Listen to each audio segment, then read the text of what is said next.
Perhatikan kalimat Qur'annya. Man dzalladzi yuqridu Allaha qardan hasanan.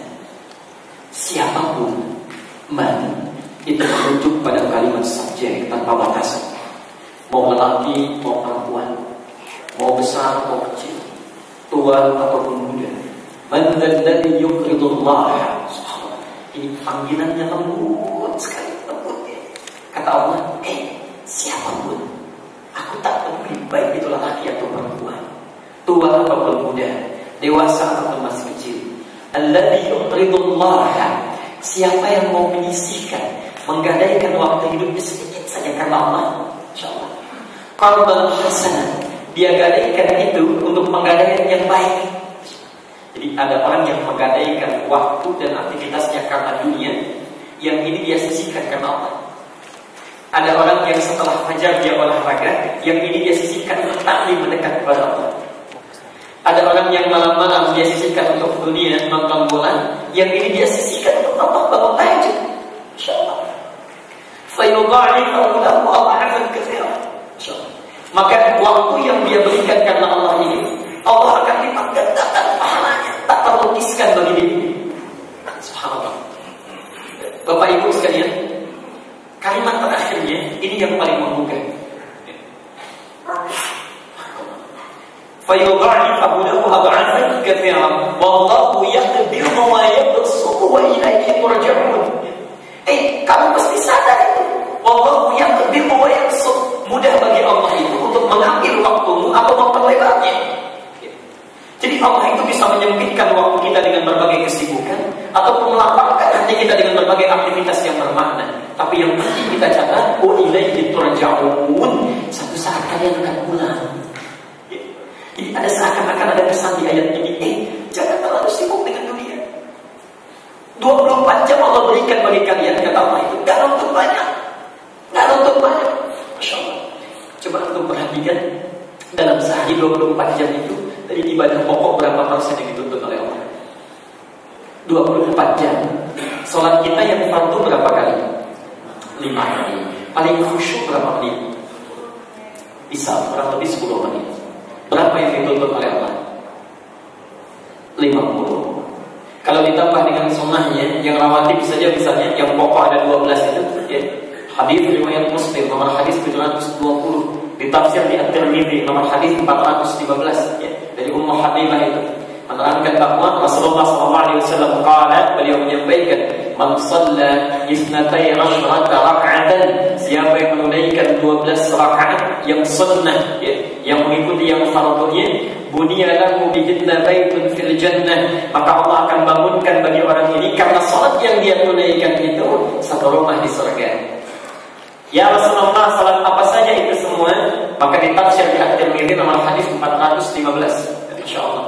Arba'an qabla dhuhri, 4 rakaat sebelum zuhur, rak'ataini ba'daha, 2 rakaat setelahnya, rak'ataini ba'da al-maghrib, 2 rakaat setelah maghrib, rak'ataini ba'da al-isya, 2 rakaat setelah isya, wa rak'ataini qabla as-subhi, dan 2 rakaat sebelum subuh. Masya Allah, 12 rakaat dibangunkan oleh Allah rumah di surga kalau kita konsisten menunaikannya.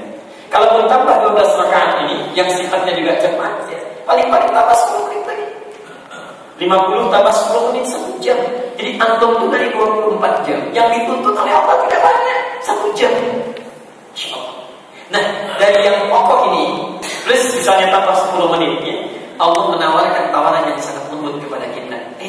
Ada nggak yang mau lebih daripada itu? Sisihkan sebagian waktunya untuk Allah. Mau nggak? Ya. Mau nggak kata Allah itu?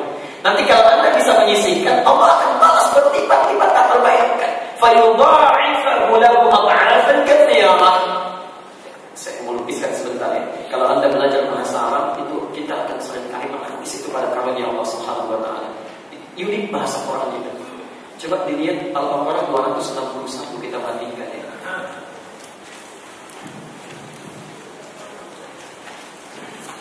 Kita bandingkan dengan orang infak, Al-Baqarah 261.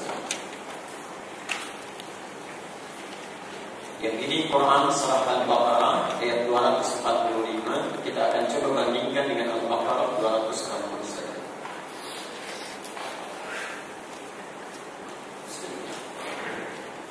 Perhatikan dulu Dalam kalimat bahasa Arab, sesuatu yang digandakan itu setidaknya punya dua kata, dua istilah. Yang pertama ada dha'afa yudha'ifu pakai tasydid. Dha'afa yudha'ifu tad'if.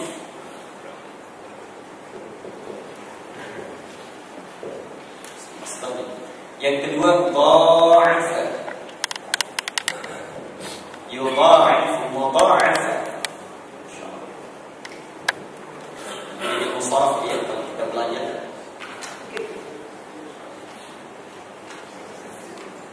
Perhatikan sih. Ini artinya sama-sama menggandakan, melipat gandakan. Dha'afa, anta tu'tini marrah, ana a'tika tad'ifan. Anda memberikan waktu kepada saya sedikit, saya lipat gandakan. Berikan waktu yang lebih banyak lagi. Bapak Ibu sekalian, perhatikan. Dua-duanya punya arti yang sama, sama-sama melipat gandakan. Yuk kita lihat keunikannya dari sisi bacaannya saja. Dha'afa dengan dha'afa yang kedua, panjang mana bacaannya? Dha'afa. Kenapa dibaca panjang? Ada alif. Alif menunjuk pada man. Ada rumus dalam bahasa Arab, nanti dalam ilmu Allah disebutkan sesuatu atau satu huruf yang bertemu dengan alif maka dia dibaca panjang. Itu dari hukum tajwid. Tapi dalam ilmu asal nanti di hukum makna ada kitab namanya Ma'anil Huruf, makna huruf. Nah, sesuatu yang dibaca dengan alif bentuknya panjang, ini menunjukkan di antara maknanya menunjukkan sesuatu yang banyak tak terlukiskan atau sesuatu yang panjang tanpa batasan. Kenapa di Quran melipat gandakan tidak pernah menggunakan hamzah tapi menggunakan alif? Ada kesan yang ingin disampaikan. Bilang kau berikan kebaikan kepada Allah